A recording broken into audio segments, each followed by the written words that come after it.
Welcome back to our deep dive into the world of car dealerships. I hope you all took notes during that last part. Because we dropped some serious knowledge bombs, We did. but now it's time to put that knowledge into action. We need to talk about negotiation tactics. How to actually push back Yeah. and get the deal we want.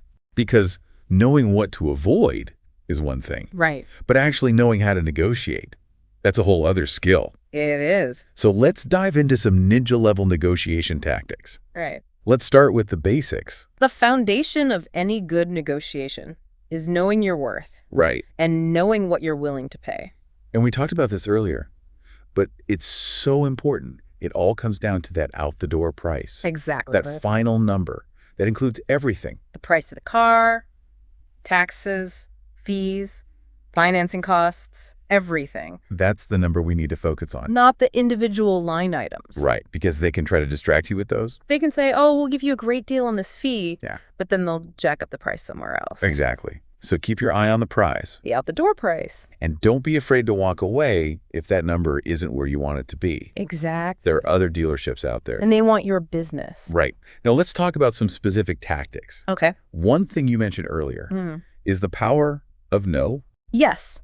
You have the right to say no to anything. Anything. Any add-on, any fee, any offer that you're not comfortable with. I love that. It's so simple. It is, but it can be really effective. Because sometimes they just try to wear you down. They do. They figure if they keep pushing, eventually you'll give in. But we're not giving in. Nope. We're saying no. We're walking away if we have to. Exactly. Now let's talk about that dealer prep fee again. Because that fee just drives me crazy. It's a ridiculous fee. It is. But you said there's a magic phrase we can use to get rid of it. There is. You can say, I understand that prepping the car is part of your standard process, but I'm not comfortable paying an additional fee for it. Could you please remove it from the final price? Okay, so be polite, but firm. Exactly. I can do that.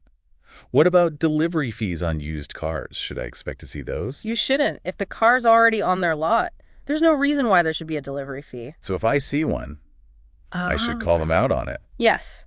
You can say, I'm a little confused about this delivery fee. Since this is a used car that's already here, I don't understand why there would be a charge. Could you please clarify? Perfect. Now, what about those mandatory accessories? Those are always fun. They're not fun, You're right. They're not fun at all. but they're inevitable. It seems like it. So how do we deal with those? The same way we deal with everything else. Be polite, but firm. Okay. When they start trying to sell you those add-ons, you can say, thanks, but I'm not interested in any additional accessories right now. I'm happy to purchase them separately if I decide I need them later on. And if they try to tell you you can't buy the car without them? Just stand your ground. You can say, I understand that you're trying to offer me a valuable package, but I'm really only interested in the car itself. I'm happy to discuss those accessories later, but right now I'm focused on the base price. Perfect. I'm taking notes. Good. Now, before we move on to financing, Which is a whole other beast. it is. Let's talk about one last thing. Environmental fees. How do we know if those are legit or not? That's a good question. Because on the one hand, we want to support businesses that are environmentally responsible. Right. But on the other hand, we don't want to be taken advantage of. Exactly. So the best thing to do is to ask for clarification.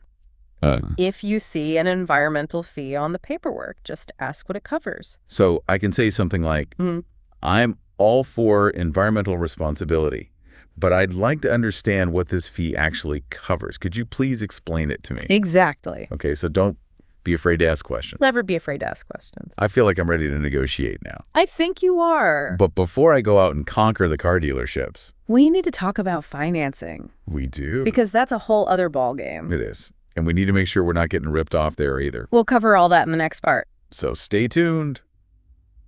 Welcome back to our deep dive on how to not get ripped off at the car dealership. I hope you all took some good notes during the first two parts, because we are about to enter the final boss level of car buying.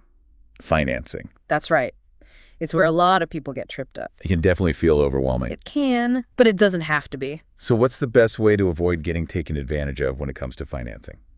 Get pre-approved for a loan from your bank or credit union before you even go to the dealership. Okay, so before I even set foot in the dealership. Before you even start thinking about test driving cars. Got it. Why is that so important, though? It gives you so much power in the negotiation. Power how? When you walk in with a pre-approval, You're basically saying, hey, I'm already approved for this amount at this interest rate. So you're going to have to beat it if you want my business. I love that. It's like I'm already holding all the cards. Exactly. So it takes away their leverage. It does. It also allows you to focus on negotiating the price of the car without getting bogged down in financing discussions. Okay, so step 1, get pre-approved. Step 1. What's step 2? Step 2 is to be aware of the tricks that dealerships use to make those monthly payments look appealing. Tricks? What kind of tricks? They might offer you a really low monthly payment. Which sounds great at first. Right. But what they don't tell you is that they're achieving that low payment by extending the loan term. So you're paying for the car for a longer period of time. Exactly. And that means you'll end up paying more in interest over the life of the loan. So those low monthly payments can actually end up costing you more in the long run. A lot more. So don't be fooled by those seemingly attractive offers. Right. Look at the total cost of the loan, not just the monthly payment. Okay, got it. Now let's say I've negotiated a great price on the car, and I've secured a favorable financing deal. What happens next? This is where you need to put on your detective hat. My detective hat. And carefully review the entire contract. Every single page. Every single line. Okay, I'm ready to channel my inner Sherlock Holmes. Make sure the purchase price, the interest rate, the loan term, and all the fees we've discussed are correct. So everything matches what we agreed upon verbally. Exactly. And what if I see something that I don't understand? Ask questions. It's okay to ask questions. It's more than okay. It's essential. So if something seems unclear or suspicious, I should just stop and get clarification. Exactly. Don't let them rush you through the process. Okay, I'll take my time, read everything carefully, and ask questions if I need to. That's the best way to protect yourself. This has been such an eye-opening deep dive. I feel like I've learned so much. You have. And I'm actually feeling excited to buy a car now. That's the goal. No more dread or intimidation. Just confidence and excitement. Exactly. And that's all thanks to you. You're welcome. I feel like I have all the tools I need to get a great deal. You do. And to avoid all those sneaky fees. And most importantly, to enjoy the experience. That's right. Because buying a car should be fun. It should be. Not stressful. Exactly. So to all our listeners out there, remember that knowledge is power. Arm yourself with information. Do your research. And don't be afraid to negotiate. You deserve to get the best possible deal. You do. Thanks for joining us on this deep dive into the world of car buying. It's been a pleasure. And until next time, happy driving, everyone. Thank you for watching this video. I hope you found it helpful and enjoyed it. If you did, don't forget to give it a thumbs up, subscribe, and share it with someone who might find it useful too.